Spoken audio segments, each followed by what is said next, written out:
Can I survive the dollar store challenge? With a bunch of items from the dollar store and this cottontail rabbit I shot this morning. Stick with me and find out. Rabbit, roasted over the fire. Join me on this video and I'll show you how.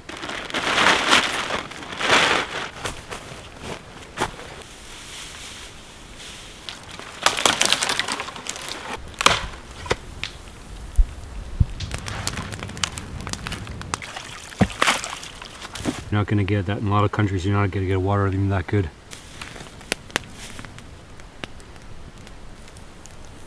The meat's firm but still moist. Little organ kebab. There's a chunk of coal. Best thing about my box cutter is it's yellow. Ooh.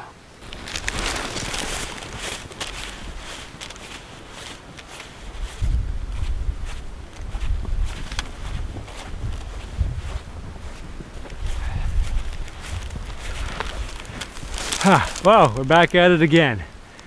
Let me show you what I got from the dollar store. We're going to do ourselves a little challenge, a little urban challenge, something totally different from what I'm used to doing. Let's pull off the side here and I'll show you what I got.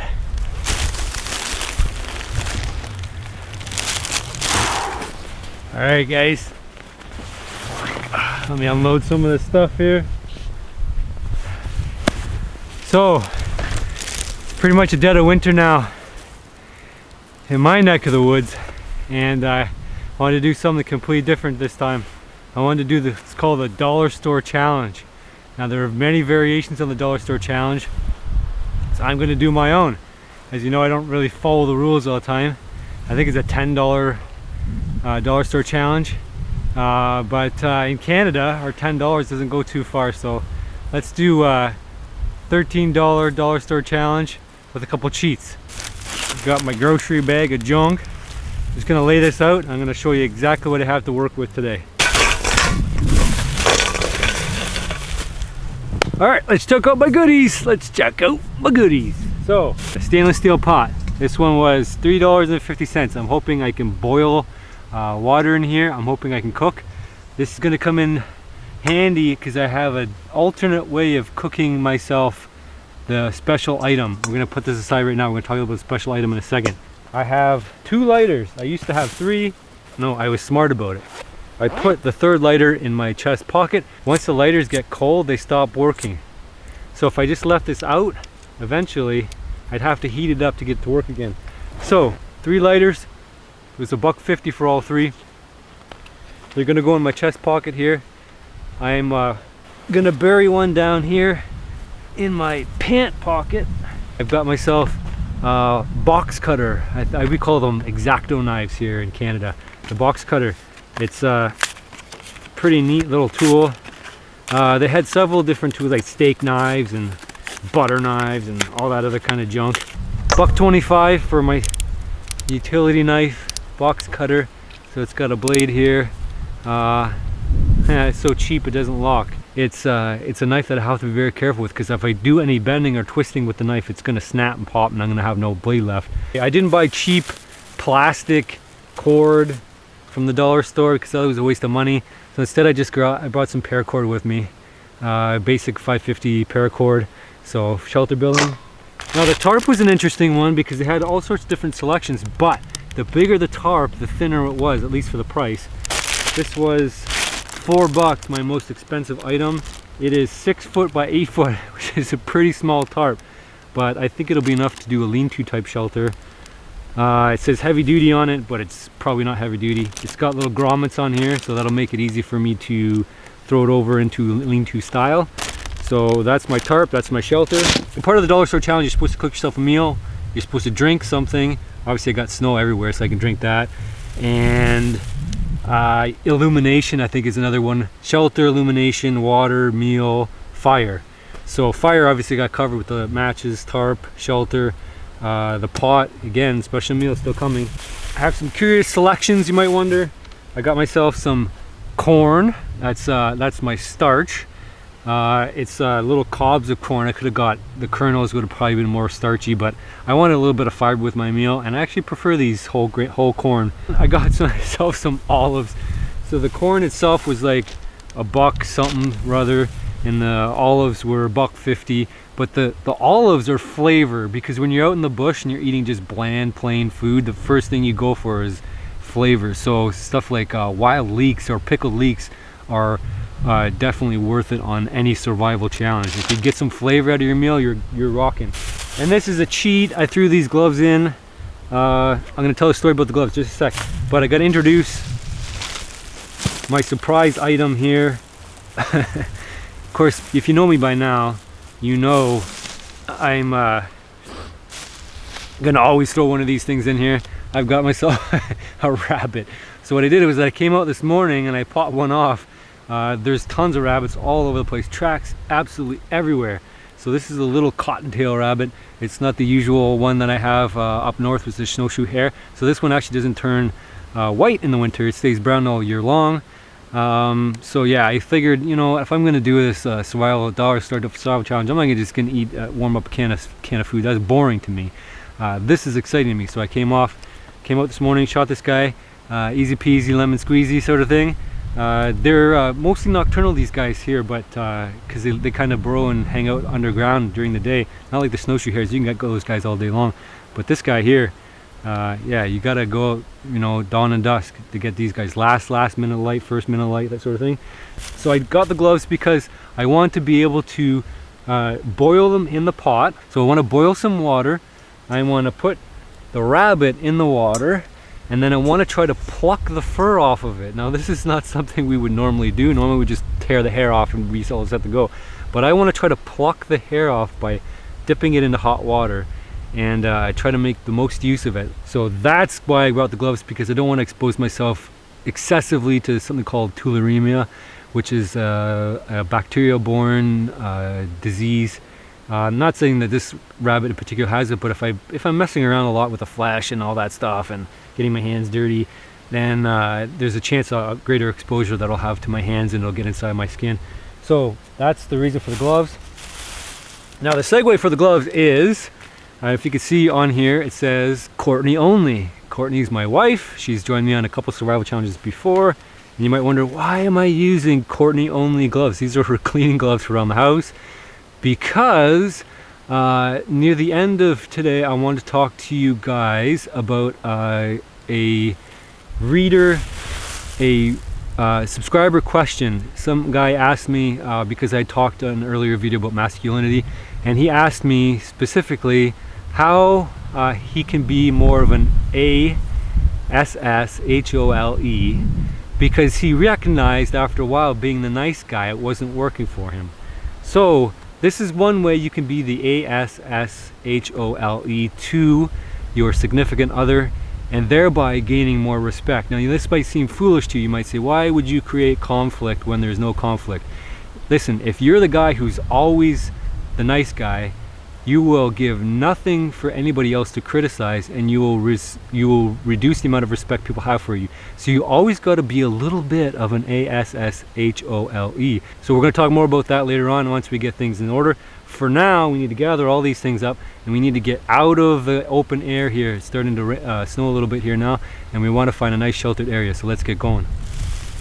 By the way, the total on this was $14.90 minus $2 I spent as a treat for my son. He bought himself some little corn twists. So total is $12.90. Shoot me. Okay, so I've picked a spot. I'm not super picky about where I'm going to set up because time is running on. Guys, you got to be pretty quick, and you can't make super optimal best decisions when you're in a survival situation. You just got to make a decision and go with it. So I've picked these two trees here behind me. I'm going to need a fairly long tree to go all the way across. Because the gap is so big, it doesn't mean I'm going to use it all. It just means I have a nice little bit of space here to set up. I've also kept the sun in mind and the wind in mind. I'm tucked inside the bush right now. The wind is coming from my right to my left. I have woods on my right blocking the wind. I have south-facing sun, so when that sun gets up a little bit higher, I'm actually going to get full sun and heat from that, which is exactly what I want. I need to find myself a large ridge pole, but the first thing I need to do here is clear out as much snow as possible. The snow in this area here is going to become a problem as the time goes on, because I'll be just packing it down and and then laying on it, and then also walking in it, and then as we get fire going, it's also going to start to melt, and melted snow is wet, and wet is bad. So I'm being very careful about how much I sweat right now, because any moisture that I lose from my body I have to take in either by heating snow or creating fire, and either one of those tasks produce, or both of those tasks produce net loss of energy, because fire is required to make water, and I'm required to gather wood to make fire. So both of those things don't necessarily are cohesive. So let's clear out as much snow as we can while staying dry doing it.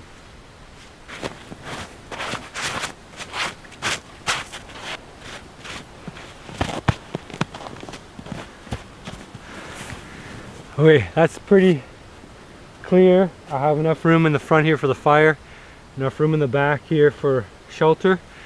It's going to be just very simple ridge pole, tarp laid over, lean-to capture the heat that will flow this way. I think the wind shouldn't be too much of a problem coming into the shelter, and as nighttime falls, that wind will dissipate, and the air will be still, and the fire will be producing lots of ember and coal, and so there will be less smoke. Alright guys, now I gotta find myself a ridge pole. So because of the span, it's got to be probably about 15 feet. I want something that's already broken down. It doesn't need to be very durable or strong, but it's certainly strong enough to hold the tarp. I don't want to have to cut it because I don't have a saw, and I don't really want to use my delicate X-Acto blade for that purpose. So I think there's a tree behind me that I can grab.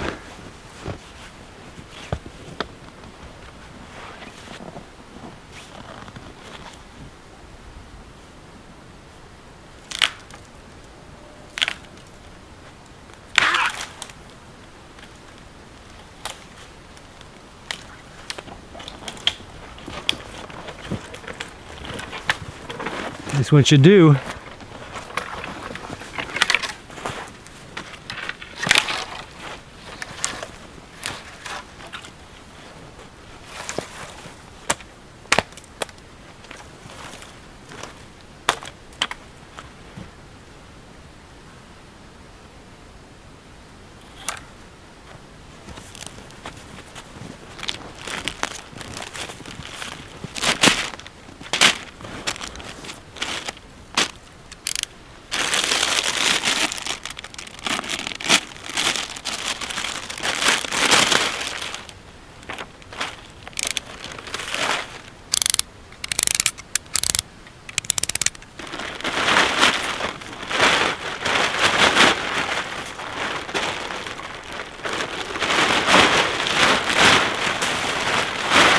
I just measured the tarp out. I want a little bit of an overhang at the front, and I'll tie that down so that I have a little bit of an awning. And so the head height's probably about the size of my head. There's going to be a little bit of a gap at the bottom, but we're going to fill that. We're going to backfill that with snow so we won't get that airflow that we don't want. So I'm just going to tie these up here. I've got lots of rope. How about we do a bow with a double knot? How's that? That's pretty fancy. A bow with a double knot. Check for height. Good. Okay, same thing the other side.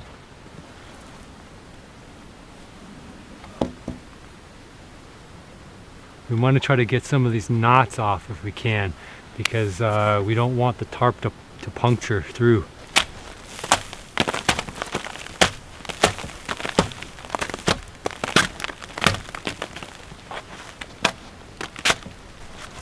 It's bushcrafting. I already want my tools back.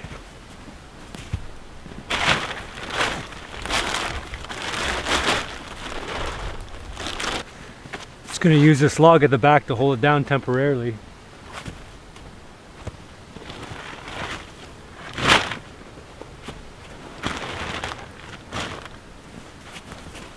Just going to fasten it off to this tree over here.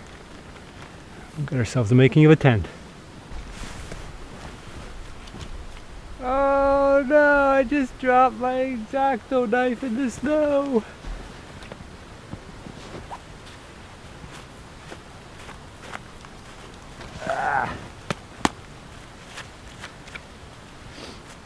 And it was warm and dry in my pocket.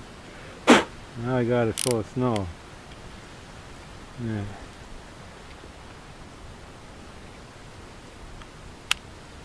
Gotta make sure we got long enough rope.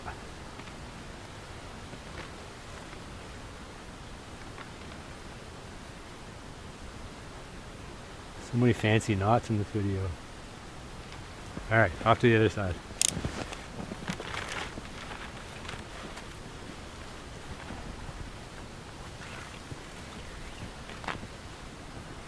Okay, that's good enough for now. I want to find a big log to put at the back, because I know the back log is not heavy enough and it doesn't go all the way across, so I'm going to reinforce that right now. Grab a couple more big fat logs if I can find some that are loose. Again, no saw, no fun. No saw, no fun, more work. Survival. Survival. Say it with me. Survival.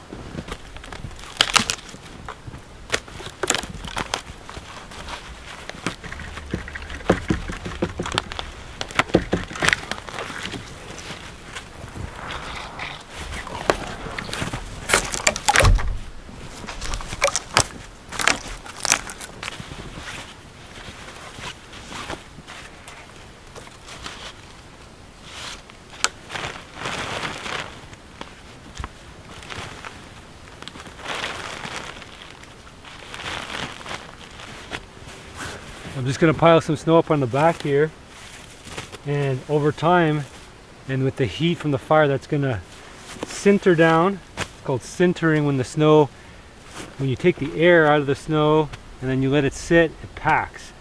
As it stands, when it falls down, it's fluffy and powdery, but sintering is when all those air pockets and the crystals between the snow break down, and then they start forming a web. And that'll do that even when the snow is really cold and not packy. So look that up. It's called sintering.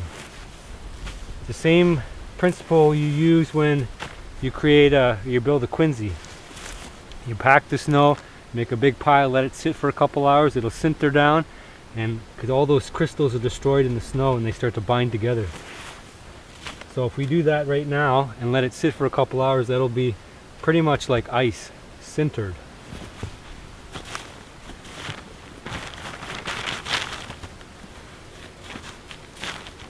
We'll just leave the tail end out here of the plastic in case it starts to slip, and then we can pull the plastic back out and make it tight again.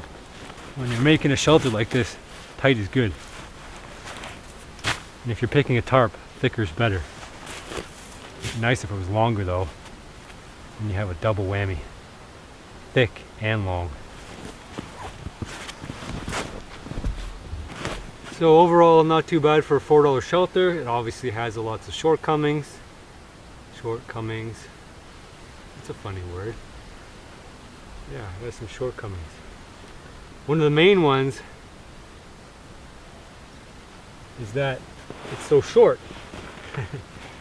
So there's not a whole lot of overlap here. I may tweak the design a little bit. I may drop this one down some more, so that'll produce more of an awning, and then I'll again pull these out.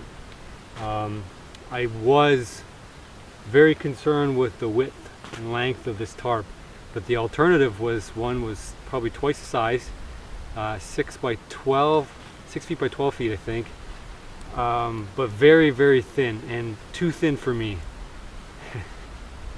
And as we know, thinner is not better. Thick is better. Okay, so let's drop this down.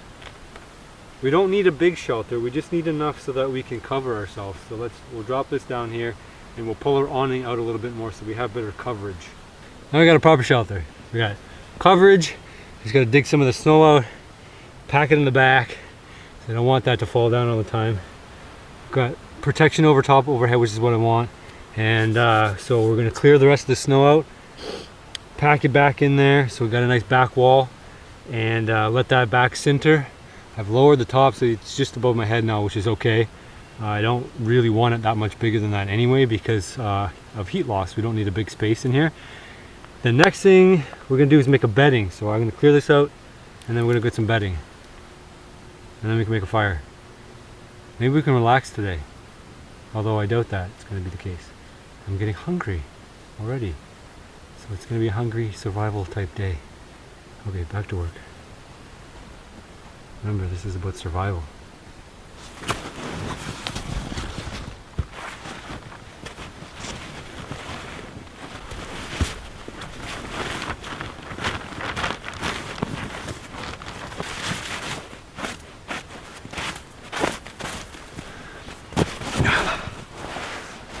So the not so fun part about survival is a lumpy floor.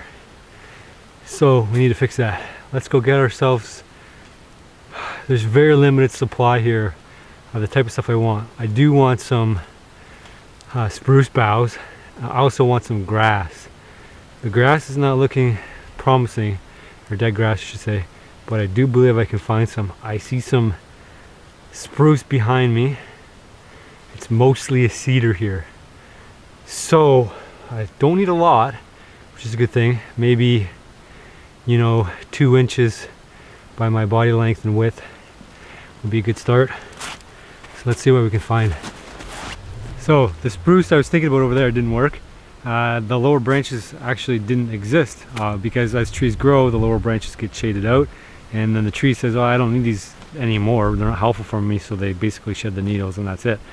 But this tree back here is almost got full sun most of the time, and it's a good candidate for pruning the bottom parts. No tree likes its leaves removed, no tree likes its branches removed, but all trees, if you give them what they need, will recover from the damage.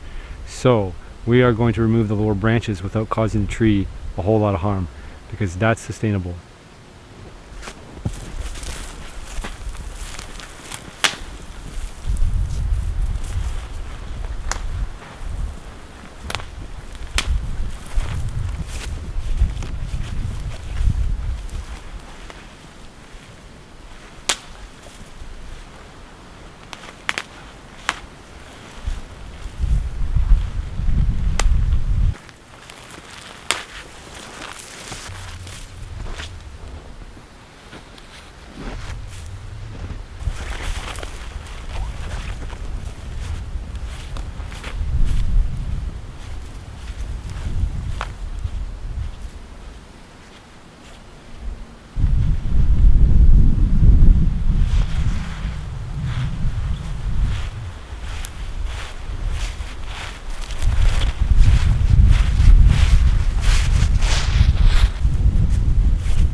I got a little wet doing that, but to be expected. As we get our fire going, we'll be able to dry off. So the real test is that enough to insulate me from the ground? It's not my bedding, it's only the first step. The second step is grass. We gotta lay this out, see if we got enough first.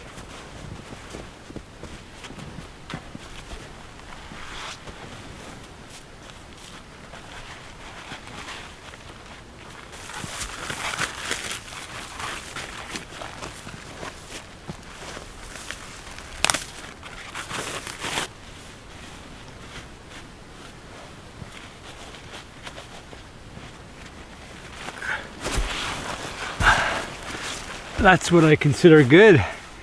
I just switch both sides left and right to see which way I want to sleep. I think head that way is the key. I got nice overhang. The snow is just catching just the edge here, but I've got lots of room so I can be comfortable when I'm sleeping. So this is going to work out pretty good.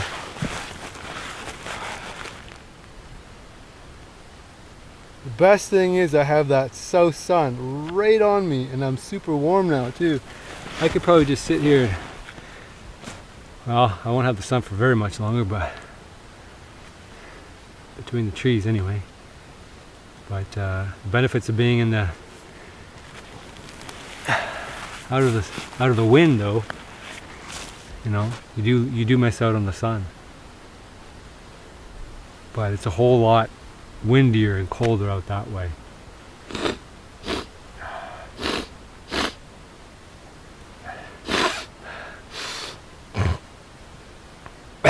Yeah, that was a good one. That was like a whole booger. All right, so we got to get some grass. I'm thirsty too, but I'm also hot, so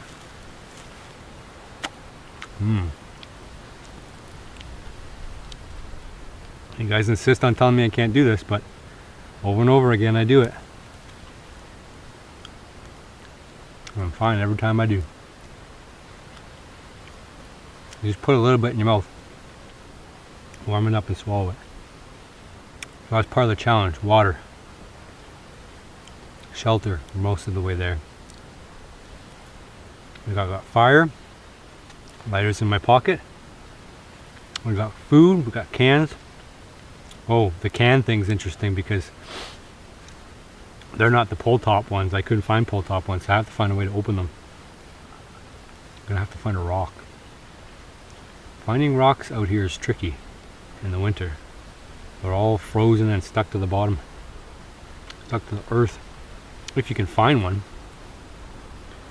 You know, there's a couple here I think that are covered in moss, but I'll never get those out. It's gonna be tricky. And opening a can with a rock is not easy either. That's messy. As the season goes on, there's less and less grass.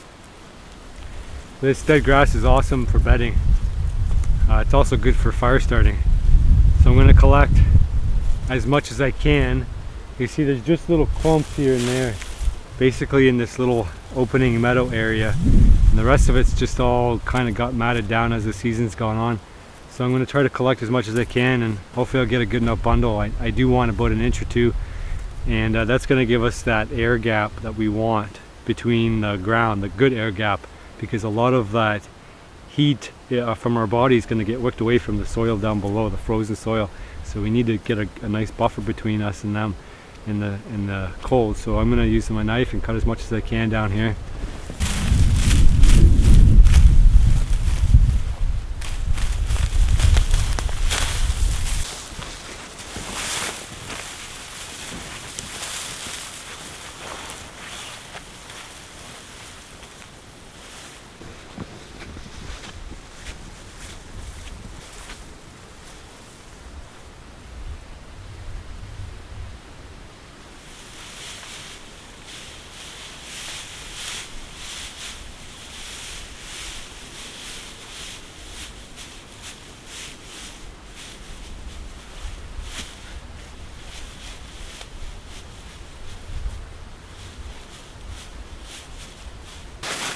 So when you're laying out your bedding, your feet don't need a lot of insulation because they don't weigh very much. They're not going to be compressing down all the material and getting cold. Your torso is the heavy part. So that's where you want the most insulation. Also where your core temperature is mainly regulated. If your feet are cold, this is a good tip, remember this. Okay, remember this forever. If your feet are cold, it's because your core body temperature is decreasing. So instead of putting on more socks, what you actually need to do is put on more upper body clothing, like layers and layers, or better than layers is actually air. You need to put air on your core. So that can be done in a couple simple ways. A down vest is a really good job. Does a really good job. It frees up your arms still, and it's going to keep all that heat in the core. A down vest. Wear that underneath 2 base layers, and you're going to be so much better off. And then throw your jacket over top of that, and your jacket should hold air. So down is a really good one because it traps air. There's also lots of synthetic materials now that will trap air too. But the puffier it is, and the greater the airspace, the air gap, the warmer you're going to be. So if your feet are cold, it's because your core body temperature is decreasing. This is it's a physiological process. It's called peripheral vasoconstriction. It sounds very complicated, but it's simple. So peripheral means on the outside. So peripheral, toes, fingers. Those are always the ones that get cold first. So your peripheral and vasoconstriction, we know constriction means vasos from vein or venous, Latin words, or permeate scientific lexicon. Now I sound like a scientist, because I am. I actually have a degree in zoology, if you didn't know.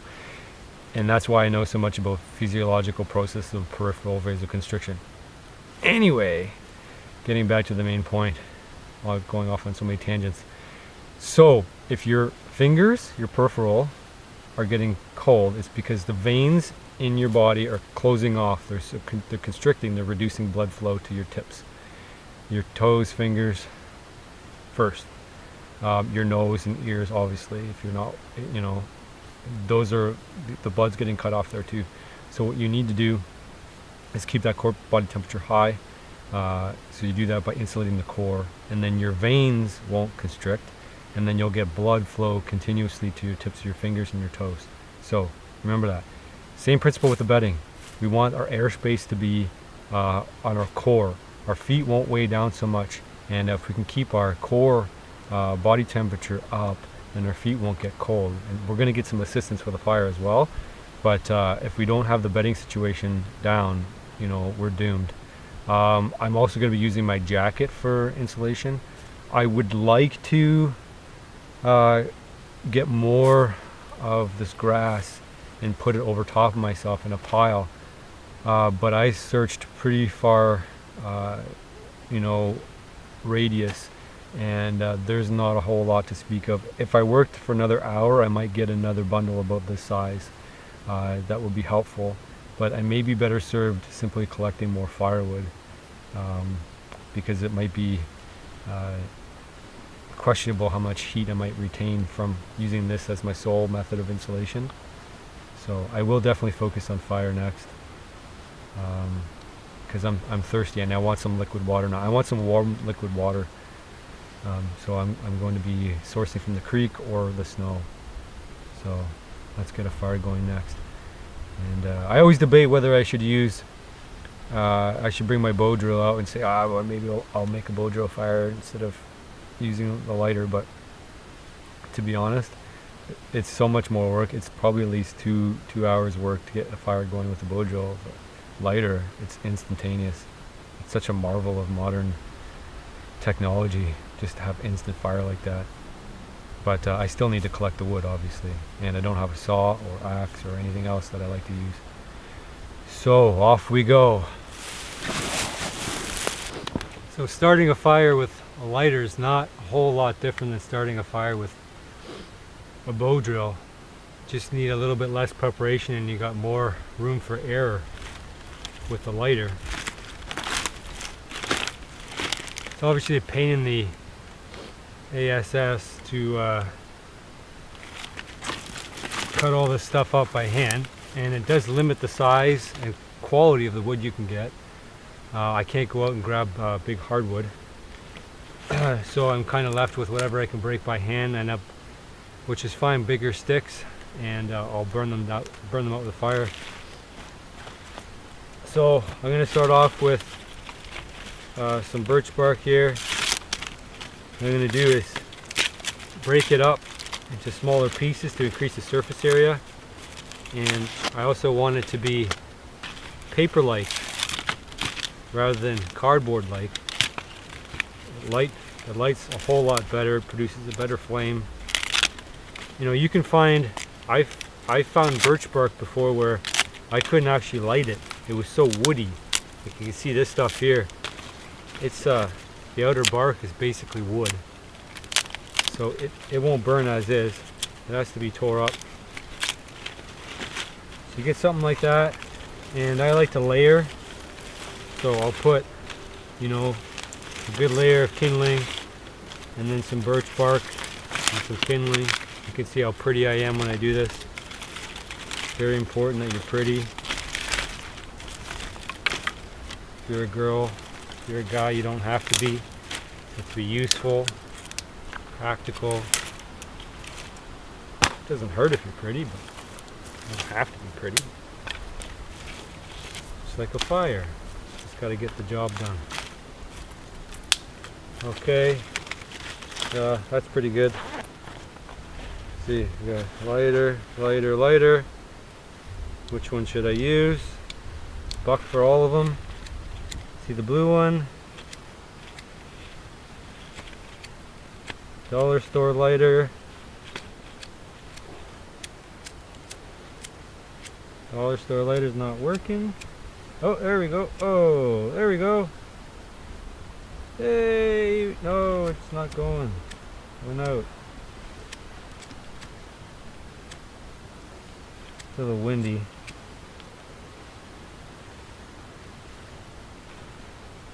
Huh, look at that. Okay. Cool that off.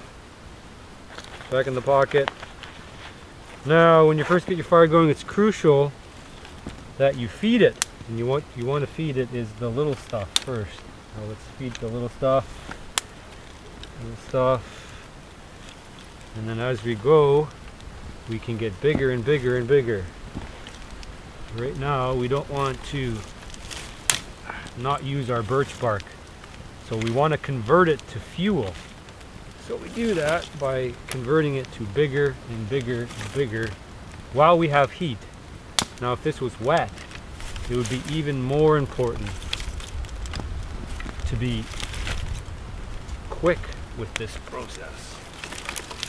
And while we have heat, we want to go tall because heat rises and it will start to burn off the upper stuff and dry it.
I want my saw. I want my saw.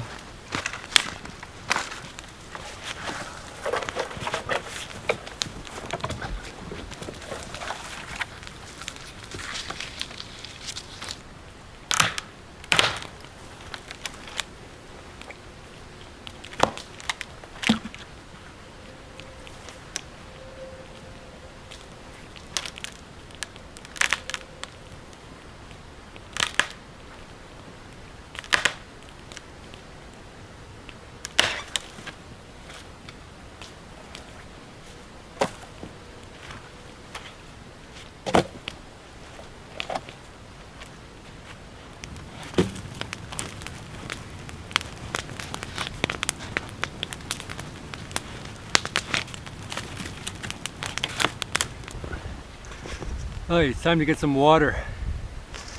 Got my pot. Now this is going to be fun to boil water on this pot because it's so tippy. It doesn't have a very big flat bottom. Now obviously I know there's running water here because I already fell in a while ago. Actually on my way out here. I didn't fall right in obviously. I just got my boot wet on the edge here. But if I had to boil just snow, I could. And if that's all I had. There's a small possibility that even if I boiled this, it might evaporate straight away and not actually turn into much of a liquid. So anytime you can get liquid water, even in the winter, it's superior. This is mostly air. So let's see if we can pull some of these blocks out without getting wet.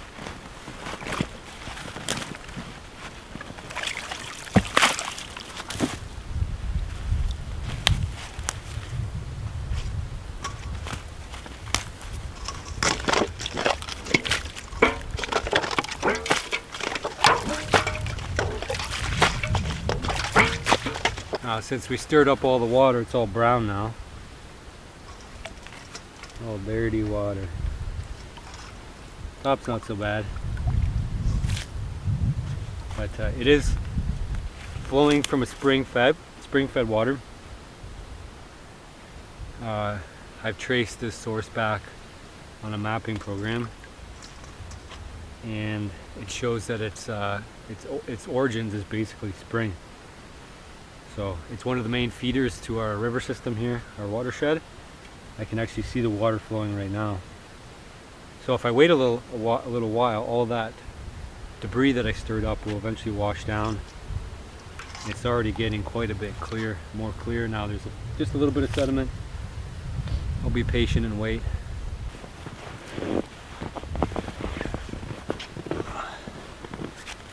A peak, that's pretty fresh water. You know, you're not going to get that in a lot of countries. You're not going to get water even that good. Canada has pretty pure water with good sources.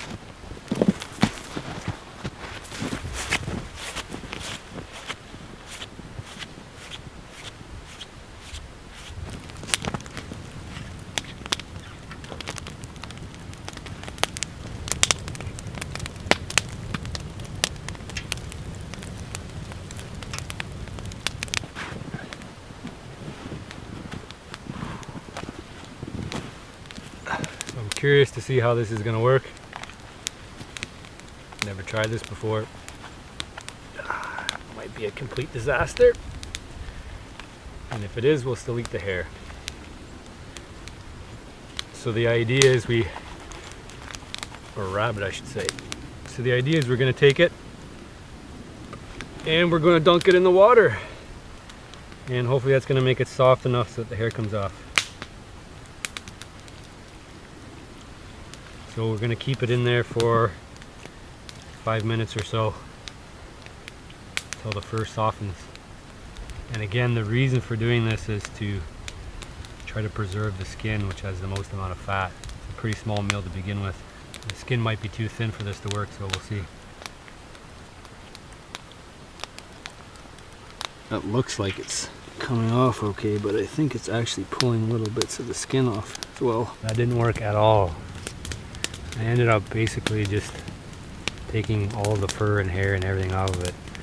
So I'm gonna get it as normal and the X-Acto knife, and I'm gonna try to string it up across the fire since I don't have a frying pan or anything to cook it in. I could try to cook it in this pot, but I don't want to. I don't think it's gonna turn out very tasty that way, and I'm kind of concerned that maybe this isn't a super good pot to be cooking in. There's so much hair in this thing now. So this might turn out to be a disaster also.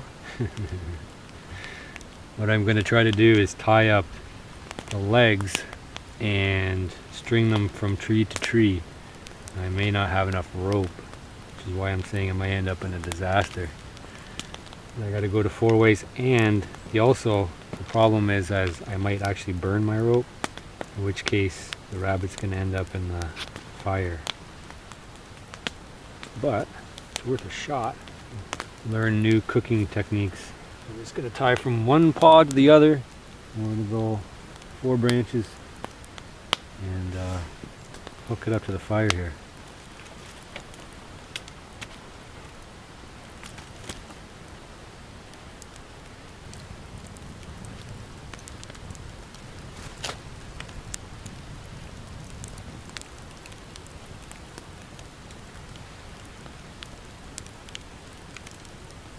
So while our rabbit's cooking on the fire, we can start thinking about our man-made food from the dollar store. Special. We have our flavor, olives. Should be easy enough to open. Should be easy enough to open. Should be easy enough to open. Flavor. What's this packed in? 5 olives is 25 calories. So the next challenge is the can, and I had some ideas in mind before I came out how I might open a can if I couldn't find one with a lid. One way is to use a rock and just pray. Just smash it and pray. It just pops open nicely. Now one of the issues is that I don't want to use that pot anymore, that I took the hair off the rabbit. So, because it's disgusting. So the next best thing is using the X-Acto. The X-Acto I don't need anymore. It's nice to have, but I don't need anymore. And I keep the blade just the point of the blade. And what I'm going to try to do, without carefully do this, is pop around the outside of it. It'd be nice to have a nice batoning stick. But such a survival challenge. You don't have a saw, so I've got to use a softwood. Ah, look, it worked. Okay, all I got to do is go all the way around, preserving the can for cooking in. It's working better than I thought. So precision is an issue, and I do want to keep the water for cooking with.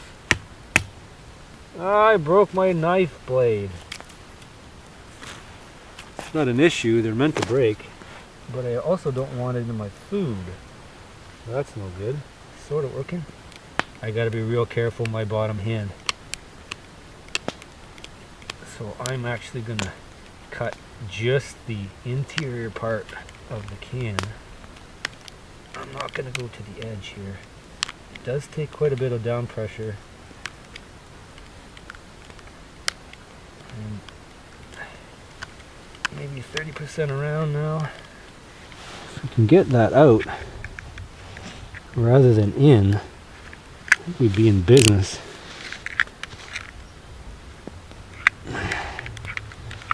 I'll stick my fingers in there. It's gonna be sharp. There we go. Okay, I can cook in that. There we go.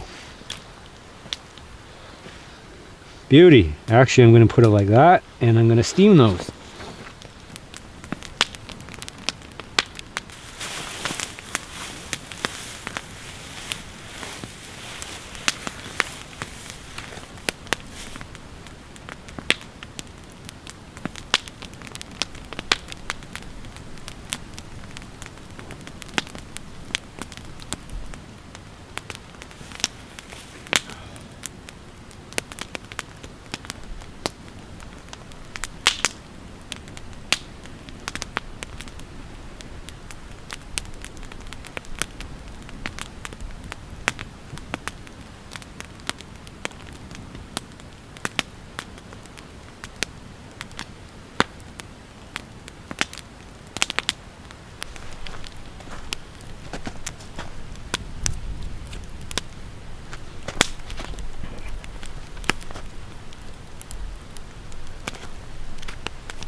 Love my box cutter. Best thing about my box cutter is it's yellow. I'm not joking. It's so cumbersome to use. I miss my Groma knife. I miss my saw.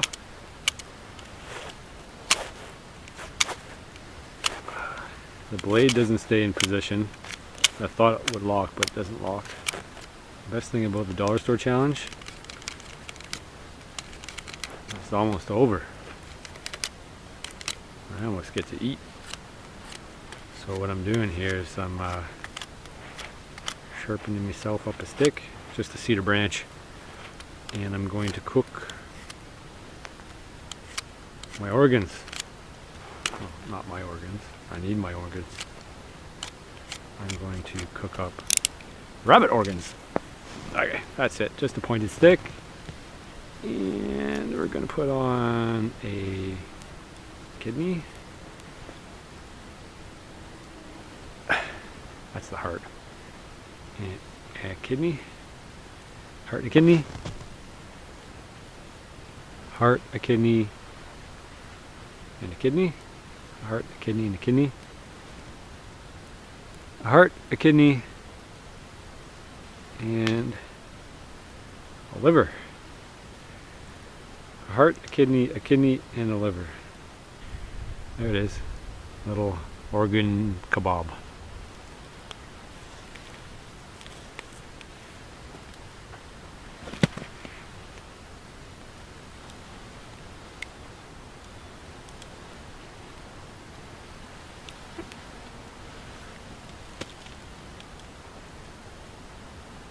So I'm pretty happy with how that turned out.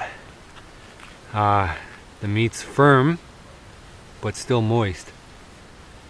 Let me get these ropes off here. I was on for probably 2 hours or so, something like that. Okay, so there she be.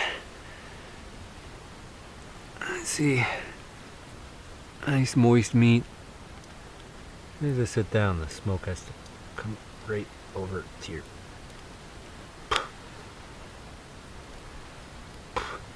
switch. Go the other way. White rabbit. White rabbit, white rabbit. You guys do that too? Brown rabbit, brown rabbit, brown rabbit. Oh. Okay. Trying to find something like a cutting board, but can't find any readily. Oh God, jeez, damn it!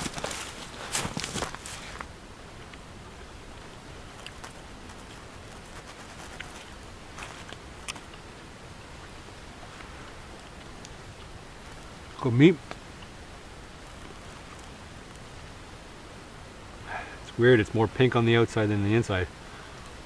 I'll assume that's cooked.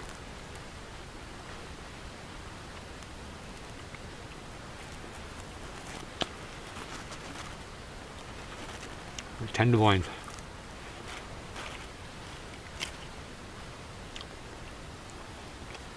Pretty rabbity, pretty good though.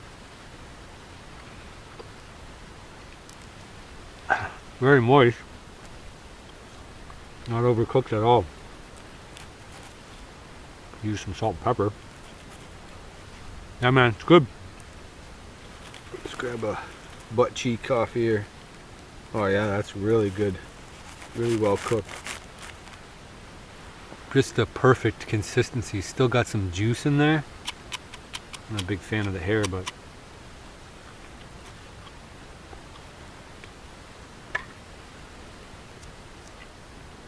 the flavor. Oh yeah. That's good. Really good meat here.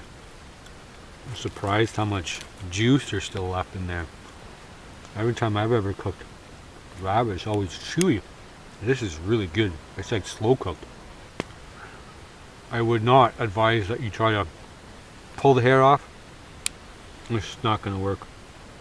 But you can singe a hair, singe a rabbit. I've done that before. You can check back in my videos for that one.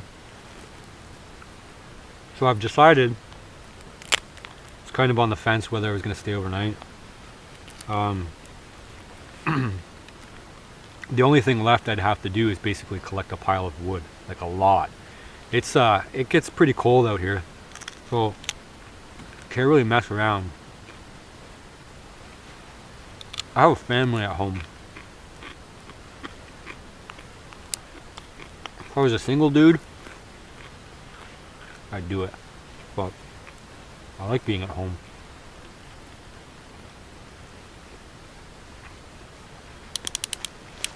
I'll find out if this corn's cooked yet.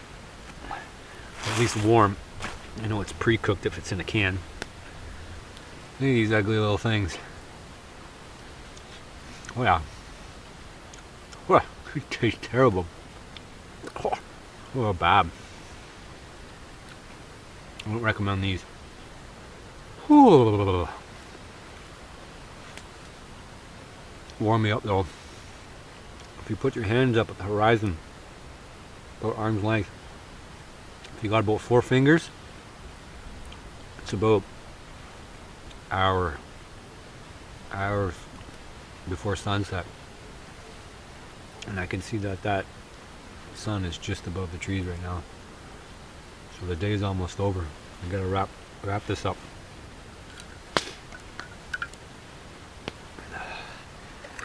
Oh, after that corn, I need some olives.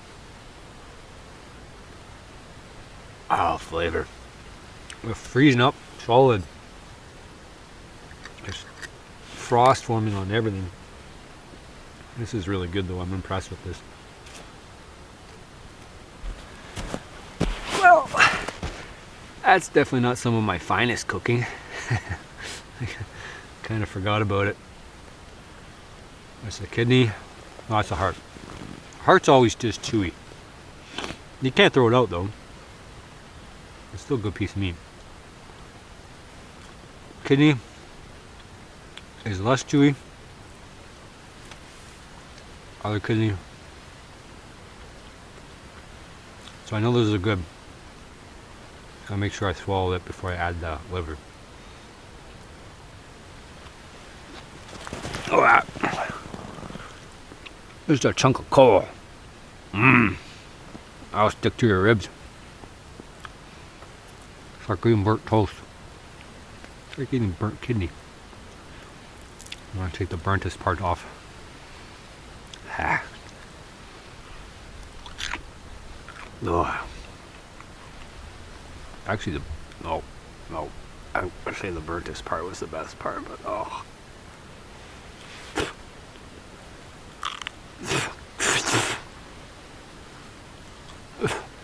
Well, I try to get the burnt parts off. Oh, I don't have a knife. Alright, I'm done. Oh. Corn me.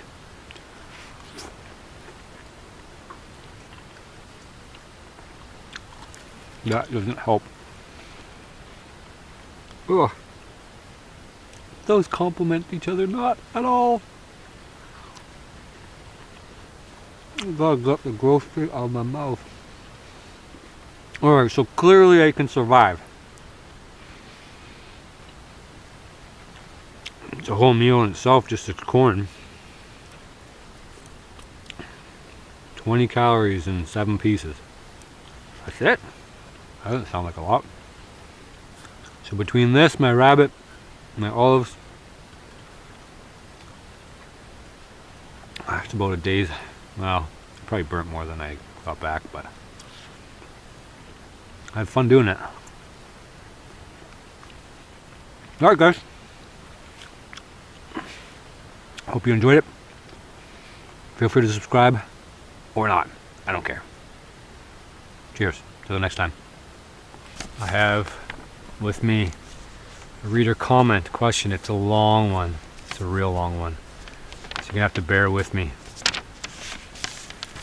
So Jonathan Scott wrote me, and I think from now on, if you want a shout out, I think you need to either tell me what's up in your life, what you're doing to improve your life, you know, tell me you did a survival challenge, or you went out and caught fish and you cooked it and all that stuff.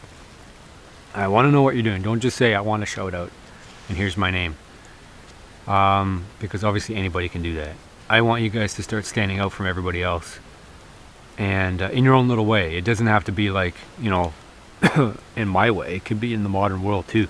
You can tell me about what you're doing in sports, or what you're doing at school, what you're doing in business, for all I care. But I want to know how you're making yourself better off than you were before. Okay, got to get into this. It's going to be a long one. While I'm waiting for my rabbit to cook. And I might end up putting this at the end so that I won't, you know, bore you with it. And there's some people who just want to stick to survival, and that's fine. This tarp here. Scooch back a bit. Hey, Jonathan Scott wrote, I don't comment on videos very often, but I just wanted to make it, people actually comment on the videos often, saying they don't often comment. So I think that's great that you guys are putting your voices out there. But I just want to take a minute to thank you for all your trailside chat. I really connected with me as a young man of 23.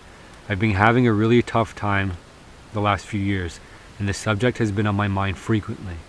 I appreciate you taking a stance and try to explain that by nature boys and men are going to act and feel differently than women. It's so frustrating that our society is trying to disregard gender roles when we've evolved over thousands to millions of years to fit and carry out those roles. Not just physically, but mentally and emotionally as well. I don't disagree with anything you've said so far. In my personal situation, I've been one of the more capable individuals among my peers throughout my life. I've always been one of the smartest people in my class, and I've always excelled in physical challenges as well. Competition was never something my family or my school or even my martial arts dojo taught or talked about in any way. You just did. And this has caused me to not take as much as I've been capable. And for reference, it's in the squirrel hunt video, so if you want to go back and look, please do. One of the most frustrating truths I have encountered that you mentioned is that women are not attracted to the features they describe. They only care if they are benefiting from you or making them feel special somehow. As in, you are cute and nice, cute and nice, but only to them, so they feel exclusive and they know you aren't going to be sharing with anyone except them. Welcome to the world. I think a big problem of mine is that I've never learned how to be an ASSHOLE properly. Boys, listen up, okay? It's not a bad word, and I'm going to tell you why. Could you talk about this concept in the chat? The fact that a guy being an ASSHOLE is a skill because you have to be enough of one to make everyone want to earn your respect, but not so much that people will avoid including or interacting with you. Thanks so much for your content, brother. Keep it up. Continue to speak your mind. Okay, there's a couple things going on here. First of all, Jonathan's made reference to men competing, and men definitely need to compete. You guys need to compete more so than women. You need to set yourselves apart. You need to take from the environment, whatever it is. It doesn't have to be a zero-sum game. It doesn't mean like you have to take from another person, but you have to take from somewhere in order to give to the people that you care about, which as you get older is going to be your family. When you first started, it's going to be your girlfriend. You have to have excess. If you don't have excess, you have nothing to offer. And it doesn't always have to be monetary. It could be catching a fish. It could be just being a good person to share with, to spend some time with, by giving not necessarily resources, but your time and energy.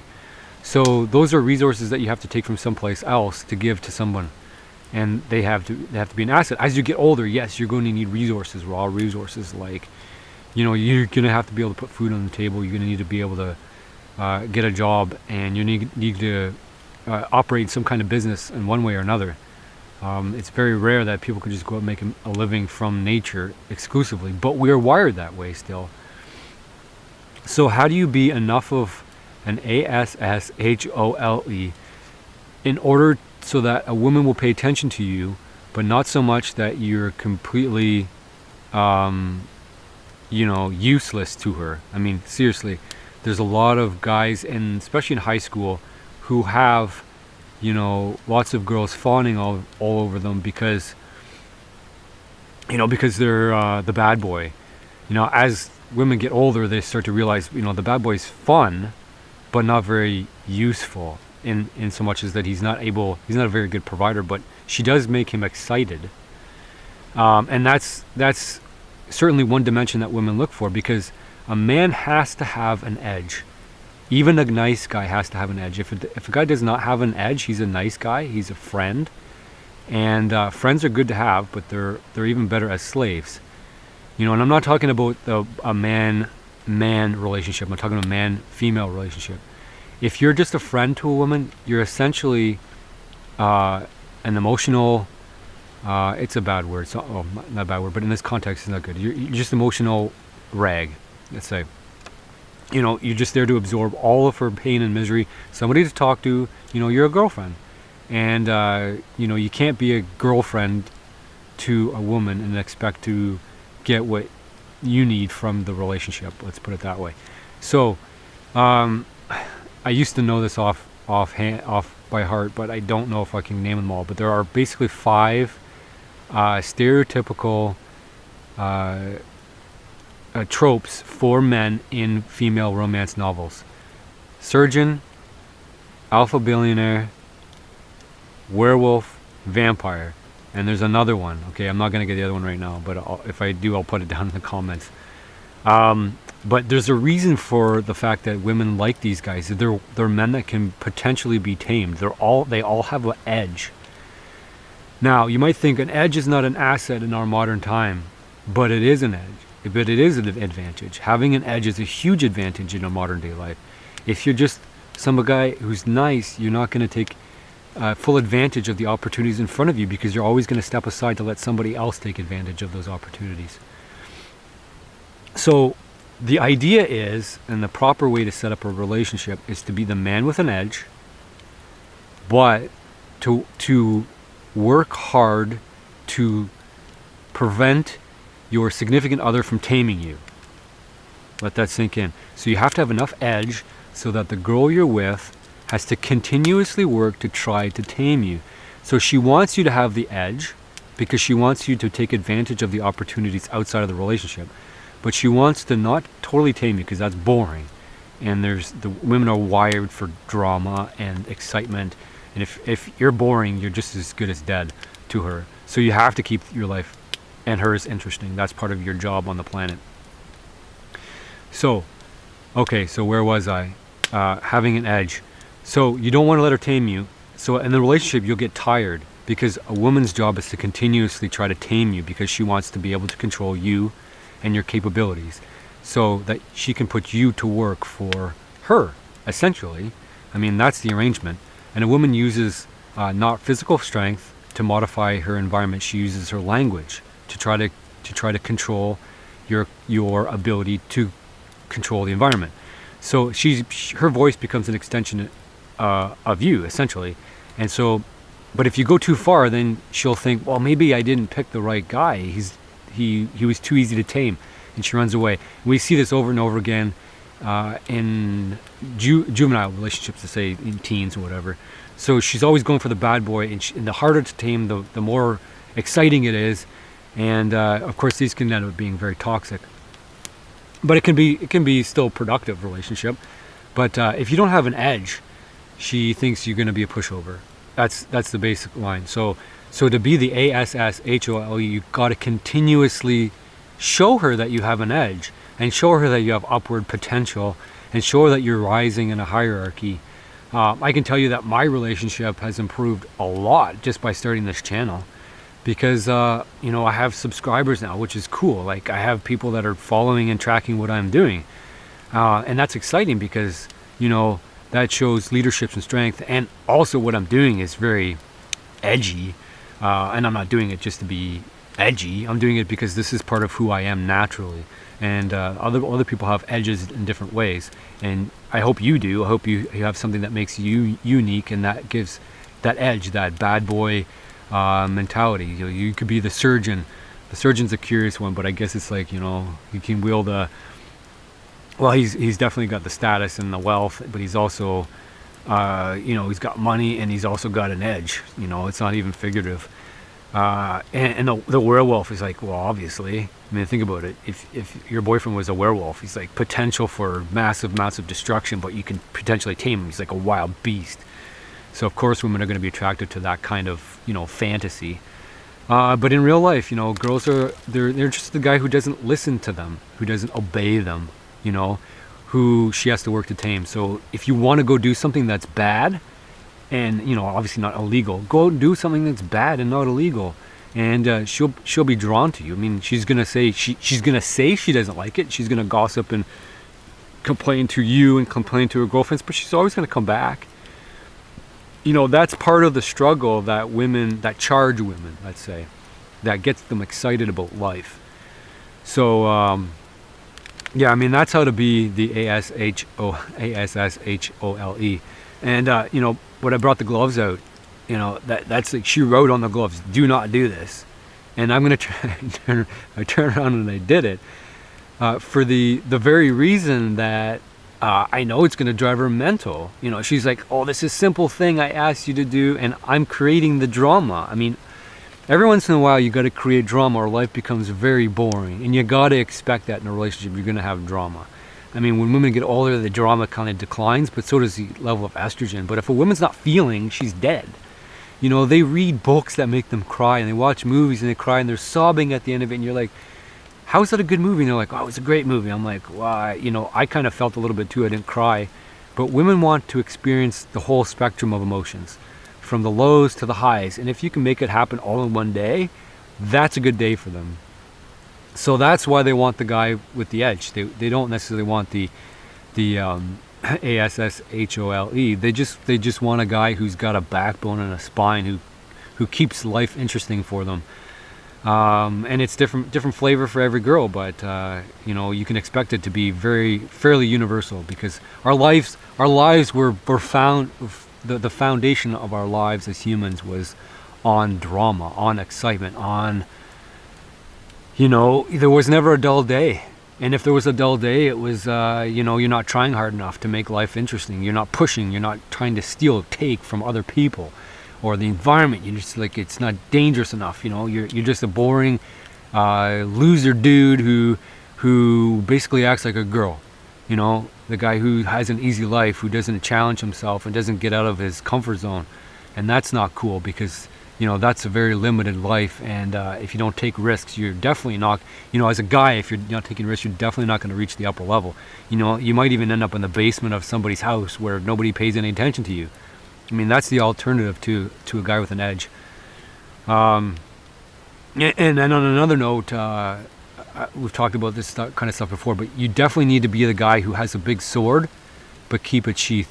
And that's a good way to live your life. You know, be the guy who's got a big sword, but you don't always, you know, unsheath it. So I'm going to leave it at that. I hope that answered your question in enough detail that you can start applying it right now.